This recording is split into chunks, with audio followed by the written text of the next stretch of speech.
मैं भोपाल से आई हूँ। मेरा नाम सुमन लिल्हारे है और मेरा ये क्वेश्चन था गुरुजी की जीवित व्यक्ति तो जा नहीं सकता है और मृत व्यक्ति तो बता नहीं सकता है, तो फिर स्वर्ग और नरक की खोज किसने की थी? हाँ। अमेरिका गई हैं आप? नहीं गुरुजी। आप नहीं गई अमेरिका?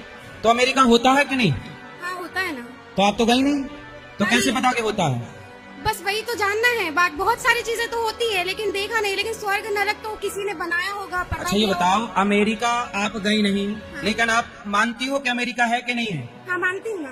कैसे, जब आप देखी नहीं हो तो आप कैसे मानती हो? फोटोज में देखा है, स्वर्ग नरक फोटो में कहाँ देखा है। और जैसे आप यही जैसे कहोगे ना? आपने अमेरिका गई नहीं परंतु अमेरिका है ये मानती हो, क्योंकि जो गए हैं उन्होंने बताया, हाँ। जिन्होंने देखा उन्होंने बताया। ऐसे हमारे ऋषि मुनियों ने जिन्होंने देखा है स्वर्ग नरक को, उन्होंने बताया है कि भाई ये स्वर्ग नरक है। धर्मराज युधिष्ठिर जब अपने लीला पूरा किए तो वो 7 शरीर स्वर्ग गए कि नहीं? जी। हाँ, तो जो गए, अमेरिका जो गया वो बता रहा है कि अमेरिका है, लंदन जो गए वो बता रहे हैं कि लंदन है।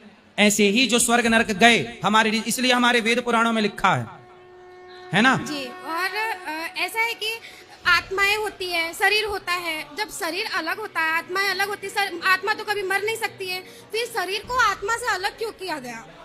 शरीर जैसे मोबाइल अलग है हाँ। और सिम कार्ड अलग है, और दोनों अलग होकर भी जब तक दोनों ना जुड़े तब तक दोनों डिब्बा है। ऐसे शरीर मोबाइल सेट की तरह है, आत्मा सिम कार्ड की तरह है। जब सिम पड़ेगी तभी मोबाइल एक्टिव होगा, जब नेटवर्क मिलेगा, वाईफाई मिलेगा तभी एक्टिव होगा। उसी तरह जब आत्मा मिलेगी शरीर को तभी शरीर एक्टिव होगा। आंख देख पाएगी, कान सुन पाएगा, आत्मा निकल गई, डिब्बा है। जी। सारे शरीर तो जल जाते हैं ना, या फिर जो भी है हो जाता है, लेकिन आत्माएं इतनी सारी है तो भीड़ ना हो जाएगी आत्माओं की? जैसे आप चेहरे दर्पण हैं, 100 दर्पण रखिए, हाँ। तो 100 दर्पण में जब आप देखेंगे तो आप 100 दिखेंगी। हाँ। क्या आप 100 हैं? नहीं, मैं तो एक ही हूँ। आप 1000 दर्पण अपने सामने रखिए तो आप कितने दिखेंगी?